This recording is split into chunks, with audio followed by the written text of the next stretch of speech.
Hey everybody, welcome to the joint webinar between Cloudian, FileCatalyst, and Axel. This is Chris Bailey from FileCatalyst, and it's a case study on how to set up a simple, cost-effective remote video workflow. So today, the panelists are David Phillips, Principal Architect for M&E at Cloudian. Hey everybody. Myself, I'm Chris Bailey, CEO of FileCatalyst.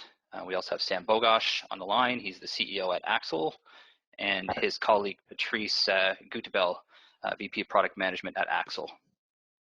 I'll hand it over to David Phillips now, and he can tell you a little bit about Cloudian. Thanks, Chris. So at Cloudian, we have a software-defined object storage platform called Hyperstore. So this is designed to be a scalable storage platform for your content library, for all of your media assets. So this is on-prem in your data center. You can utilize as a native S3 API. So you can really think of it as AWS S3 storage service, but on-prem in your data center. Well, why would you choose, to deploy your own private cloud, object storage private cloud? Customers typically are looking to deploy Cloudian, number one, for cost. It's more cost-effective over a long term than consuming on a monthly and an annual basis petabyte levels of public cloud service. The other thing that really for media companies that have legacy archives, media archives, content libraries, is that it provides them a private S3 URL, a storage domain that it never changes. As you grow the system, as you scale and add nodes, your storage domain, your URL, s3.mystoragedomain.com, never changes. When you put that, put a global server load balancer behind that, you essentially have all of the high availability and resiliency that the public cloud services provide, because you're routing around failures as disks go offline, nodes go offline, or network segments go offline. The system, using a clustered database design, just routes around the failure to the next available node, the next available instance of the data. So for storage admins, this means that they don't have to manage multiple storage silos that you would typically accumulate with block and file storage, where you have data management issues. Where's my file? Where did I put that file? And then you have more than, with Cloudian, you essentially have a single pane of glass for your scalable storage cluster. Next slide. So how this fits in with our partners here is that when you integrate an asset management platform like Axel, where it provides Elasticsearch, I can browse and search across my content libraries. I can look at thumbnails and video proxies, metadata listings, so I can find all of my assets. So I now have a scalable domain to store all of my assets. I have a web interface to find and search and get access to my assets. And then underneath all of that, FileCatalyst allows a high-speed, file acceleration framework for extending all of these assets and all of this, asset management out to my remote workers who are editors in the field, or graphics artists who are contractors or third parties, or working from home, visual effects artists, or sound effects or music composers. So everybody can have a central media workflow hub, and because they're using and accessing high-res material, they need a file acceleration to pull down large files, contribute. They're out in the field shooting 4K footage. They can quickly get it back to the central Cloudian cluster for long-term data preservation and further collaboration with their remote teams and colleagues. So I'll hand it back over to you, Chris. Yeah, so just a brief introduction for anybody that isn't aware of what FileCatalyst does. So we're file transfer acceleration. We move files faster than traditional methods. So it's a patented UDP approach. And basically it allows any third-party systems or standalone workflows to ingest files, distribute files, move files around within workflows, and send email links to end users, etc. So we provide all the tools and SDKs that allow it to be integrated into systems like Cloudian, Axle, through our SDK. And we also provide a large suite of management tools to monitor your global deployment, check on the health of your network, et cetera, et cetera. Next slide. So some of the high-level features, speeds up to 10 gigabits, and that's, again, regardless of geographic location. So as you get further away from a central office and you're working with global teams, you're going to get the same speeds as you would if you were close, as long as the bandwidth is available, whereas with FTP or HTTP-based uploaders, you're not going to see that. You're going to have local servers that you upload and then have them like a CDN type approach, which is a lot more costly. One of the things that we have as well is the checkpoint restart. So obviously, regardless of your network, you're going to have some sort of interruption sometimes, and it's painful to restart and retransfer hours and hours and waste that time. So obviously, we have the ability to pick up and retransfer starting where we left off, fully encrypted. The way it's deployed, there's watch folders for automation, web browser integration. That's one of the things that you'll see today in the demo. Obviously, we're integrated with leading broadcast solutions as well. So we add that transport to broadcast workflow MAM solutions like Axle. And then on the back end, we have to put the files, send the files from somewhere to somewhere. And that's where connecting to leading cloud storage providers, whether it be on-premise like Cloudian Hyperstore or cloud-based storage, public cloud like AWS, S3, et cetera. We do those as well. Next slide. And just a quick overview of how it's deployed. You can see there in the middle is the FileCatalyst server with the cloud attached storage, and then the several client applications on the left-hand side there, watch folders, desktop, browser, mobile. So we provide all those standalone tools that can be used in addition to the SDK, which is how we plug into an application like Axle, and then the storage side where the FileCatalyst server is connected, that's where we plug into cloud storage providers like Cloudian. Okay, and I'll turn it over to Sam now, or Patrice from Axle. Thanks much, Chris. Appreciate it. So yeah, I'll do just a brief intro, and then Patrice will be getting into the nitty-gritty. For those who don't know Axle, we've been around nearly 8 years now, and we were founded on this idea of radically simple search and management of your content. Because our software works in a browser, a really important use of it today especially is remote access, where people can log in and basically see their footage from anywhere using H.264 proxies, and our software handles all that in the background. We do this for about 9 different kind of vertical sectors, if you will, everything from sports teams through creative agencies, broadcasters, political campaigns, although there's not a whole lot of political campaigning going on at the moment, and things like documentary makers. So it's a very diverse group of customers. What we find is that regardless of whether it's big names like the ones on the slide, who've been some of our best customers, or less well-known teams, that the workflows are usually quite similar. People have a mix of different editing workstations, maybe Premiere, some Final Cut, some Avid. They're typically migrating up from more of a sneaker net approach where they've had individual hard drives or maybe a local network. They want to get to where they can access their media from anywhere. And then things like searchability through AI, so the ability to do transcripting, face recognition, even things like sports highlights automatically are a real breakthrough when you have hundreds of terabytes or even petabytes of content.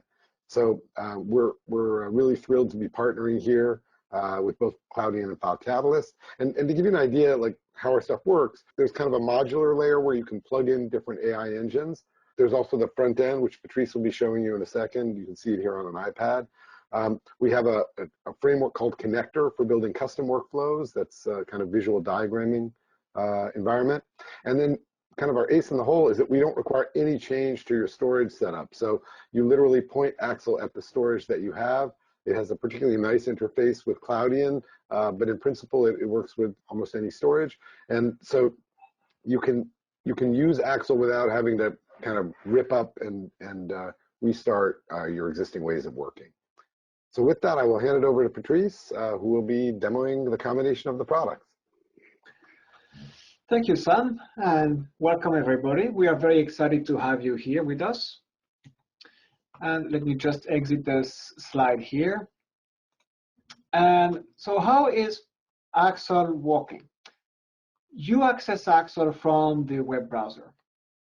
And today we want to actually focus on the new working environment that we have today, which is the need to access remotely the content that exists in my high-speed storage in the office, and how do I transfer these files back and forth. And all of that securely, and all of that remotely from my home. So let's take the situation where I am a video editor, and I will need to access whatever exists on the Cloudian storage back in the production house, which I cannot access at the moment, or I elected to work remotely. So Axel is software that sits on top of the Cloudian storage in this instance. It is going to monitor and index the content of the storage and replicate it. The way a user would typically access Axel would be from the web browser. And that is true whether you're remote or we are local in the same network. That way you do not have any software to upgrade or support. It's only the server side. And if I were, like I said, I'm working from home, so we can use a reverse proxy setup that will allow me to access the Axel server basically from home via my web browser with a simple URL, in this instance, cloudian.axel.ai. And I have the login page, and that does not expose the server nor the Cloudian server outside of the firewall. Everything is still behind the firewall. We have just an in-between server that is going to query the server privately and securely. And once I will log in, I will access the content that I am authorized to see. So on the left side, see here, you will have the folder tree, and that is exactly what exists on the Cloudian storage. And I can actually show you that briefly with the FileCatalyst interface. If you allow me to switch briefly here to the FileCatalyst, I'm using the web browser version here of the transfer agent, and I will do a manual transfer.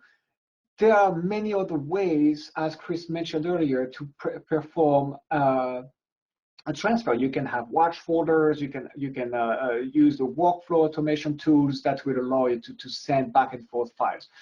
And here you will see that I have the folder Axel AI test, the CD, sound effects, and so on. The same folder going back to the Axel here that I have in my Cloudian storage right here.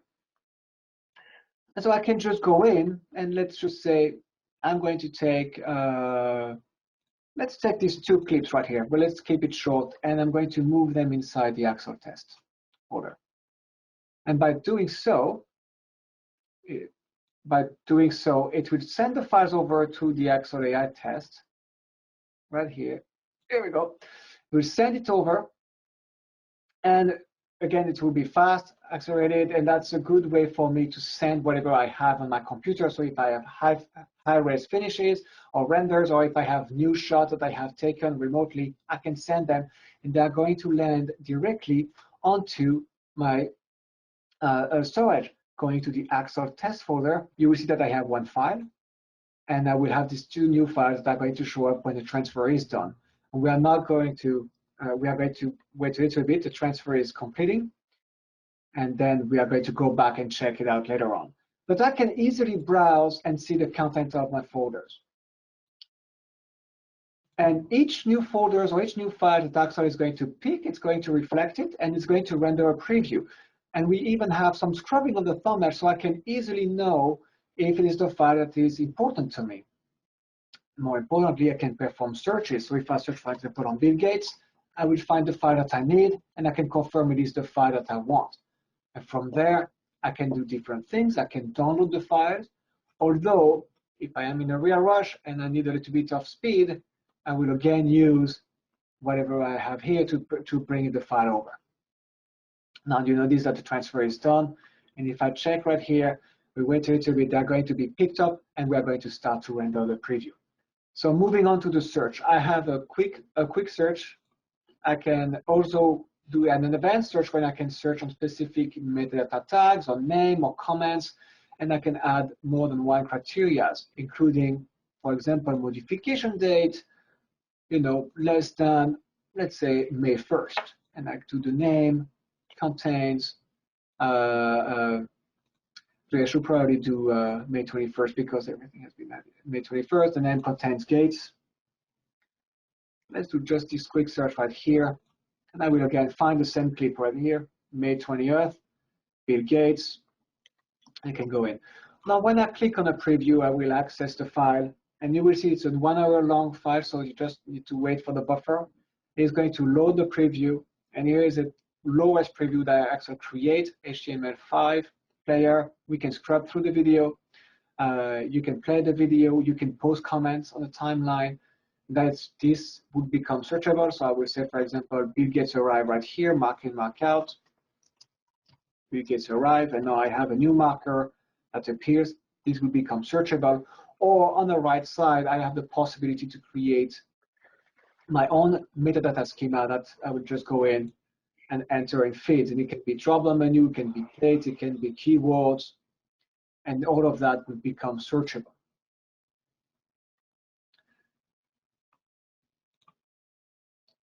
And with that, that was a quick overview of Axel. The level of access that you will have will be handled by the administration, where when I will go in, I will be able to create different users with different level of access. So I can just go in and say, this test user will only access the project share. I can even go deeper. Let me remove the project share and add a subfolder within the project share. It can only access graphics, and I can choose the level of permission that it has. We save. Speaking of which, so you have here kind of the B-roll, whatever I receive, and you can have another share, so you can have as many shares as you want, all in Cloudian or other drive, but preferably Cloudian. And I can just see the content and filter down, let's say, only videos. Let's go to the whole project share actually and find the videos, and I will see the different video clips that I have for the lower third, for example, with the Cloudian logo. I need these files. I can download whether I do the original or the proxies. And then I can start to edit. And that was a quick overview of Axel. Briefly, we mentioned that we have also another automation tool called Connector, which will allow you to either copy files around. You can also move them to a hot folder for FileCatalyst. You can render files, and we just come out also with the possibility, again, with the remote work idea, I can create editing proxies right here for example, Premiere Pro, where I will create whatever format I need or the bit rate I would want. So 2 megabit, for example, 720p. Let me zoom in so we can all see. 720p is 2 megabit per second. And I'm going through a watch folder. And based on the criteria, I'm simply going to render with audio pass-through the footage at 2 megabit per second, 720p, which will be less for me to download and edit. I can even use Premiere Pro, the toggle between proxies and not if I have VPN access directly into the cloud and storage. And if you do not have this, you can again use FileCatalyst to see the folders, or whenever it is ready, you transfer automatically down to you. And with that, I'm going to pause a second and see if we have any questions. And do feel free, everyone, to use the question section. Right, we're happy to answer anything that comes up, and we've intentionally kind of kept the programmatic part of this short and sweet, so that we can go in whatever direction the audience is most interested. Okay, so we do have one question that came in, and it's predictable. How has the pandemic affected demand for your products? And I guess that one's directed to all of us, so I can start since I'm already talking.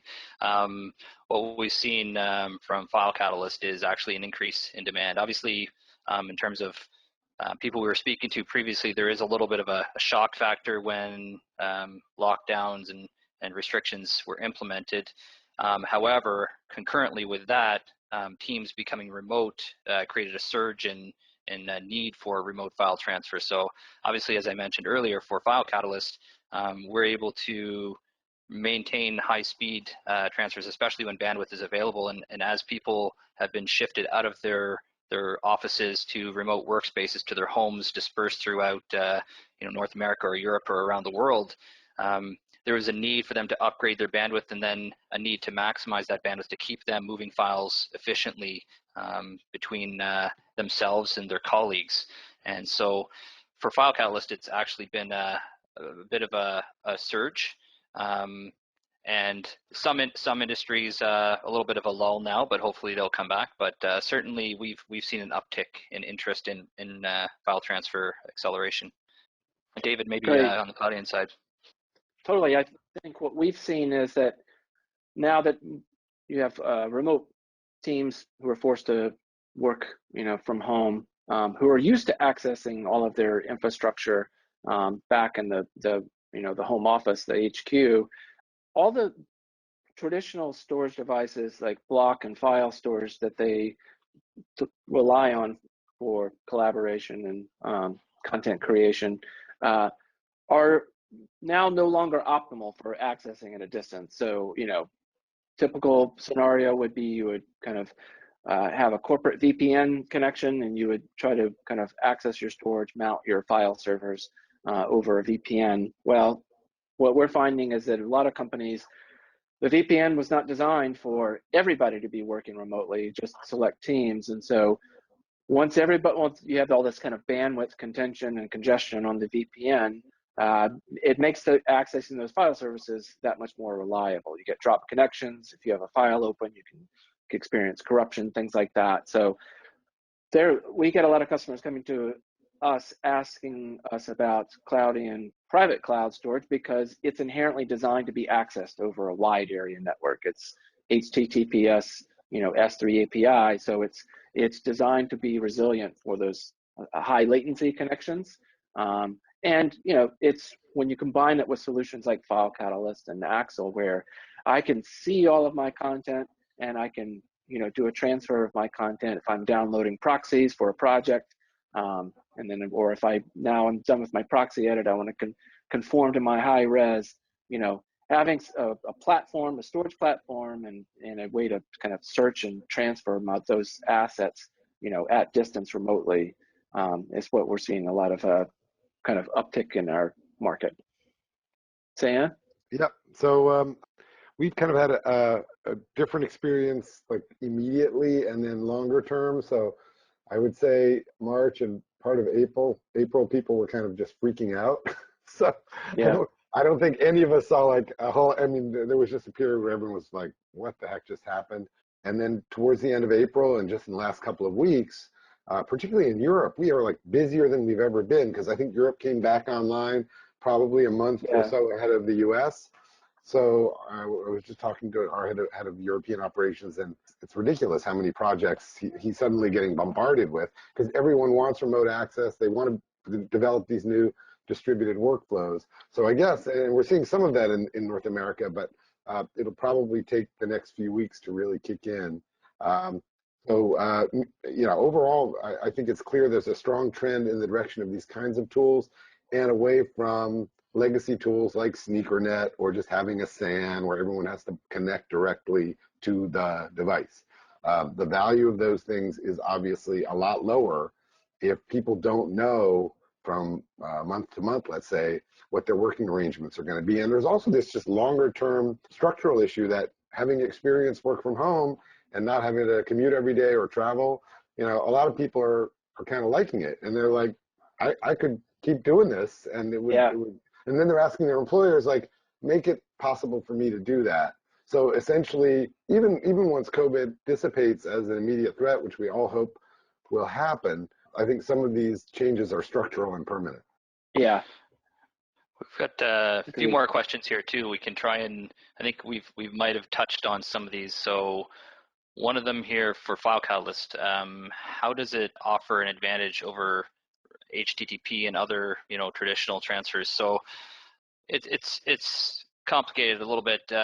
Obviously, HTTP offers firewall transparency. It has some advantages like that, but it's a compromise between speed and, I guess, firewall friendliness with our software. Obviously, we also offer HTTP as a fallback, but where FileCatalyst really comes into play is when you have high bandwidth and any sort of latency on your link. So you do have teams that are across the country, and as bandwidth becomes less expensive, and obviously people are upgrading their home bandwidth now to get gigabit or higher in their homes, that's when HTTP is just not going to get you full speed.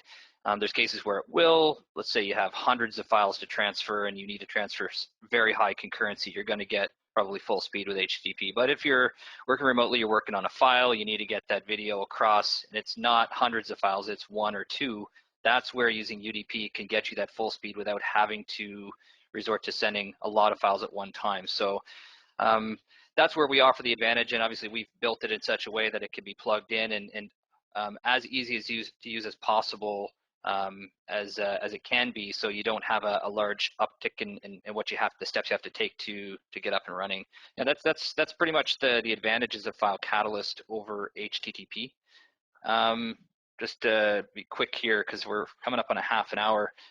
Cloudian, we have a similar question actually. How does Cloudian actually offer an advantage to other storage that, say Axel would be connected to a local, just a traditional storage? What advantage is there to connecting it to Cloudian? Yeah, and I think, the key thing there when you talk about like object storage versus traditional kind of SAN and NAS storage is that inherently object storage is designed around data protection, data availability, high availability, architecture of using redundant nodes, and spreading data across, the nodes in the storage cluster. So you're inherently, when you write data to object storage platform like Cloudian, you're inherently getting that, data protection that comes from making multiple copies or, breaking that large file into fragments and then distributing those multiple fragments across the storage cluster. So I think that the key, is that what we're seeing is the market or the traditional workflow of, I have a remote team, they're out in the field, they're shooting footage, and they need to back that up, for kind of permanent long-term preservation. Typically, they would bring a hard drive or the camera cards back to the office, and then they would copy that to the SAN or the NAS, and then that would get backed up to the LTO tape or something like that. What we're seeing now, and especially, just in general in the industry, but also especially now with, the current kind of, data centers are closed and people working remotely, is that all that workflow is kind of tipped on its head in a way. And you have a remote team in the field, they need to get their clips back to HQ as fast as possible so they can be backed up and secure. They've spent time and money on kind of going to a remote location for either news or, kind of entertainment shooting. They need to get that valuable footage back and backed up. And so using something like a FileCatalyst, agent on their laptop in the field, where they can optimize getting high-res footage back to their Cloudian cluster, which there it can essentially, that can be its forever home, because they're inherently backing it up to the archive first. Then asset management platforms like Axel can kind of pick it up, make proxies, and then the other stages of the workflow can take place. But what we're seeing is that the traditional workflow of copy it to your tier 1 storage, then back that up, is kind of flipping around, because I need to kind of protect. I need to collaborate, but I also need to protect this footage and get it backed up as quickly as possible. So it's kind of going cloud first instead of like cloud, be it tape or kind of object storage as an archive target at the end of the workflow. It's kind of coming up to the beginning of the workflow. Thanks, David. At that, I think as a final parting, if anybody wants to get information on any of the respective products or the combined solution, you can feel free to reach out to any of us, FileCatalyst, Cloudian, or Axel. Each of our websites they have trial forms and submission forms where you can get in touch with us. Other than that, thank you for attending, and hope everybody's staying safe in this troubled times, and hopefully we get back to as much of a normal as possible. Thanks for coming. Thanks, Chris. Thanks, everybody. Thanks, everyone. Appreciate it.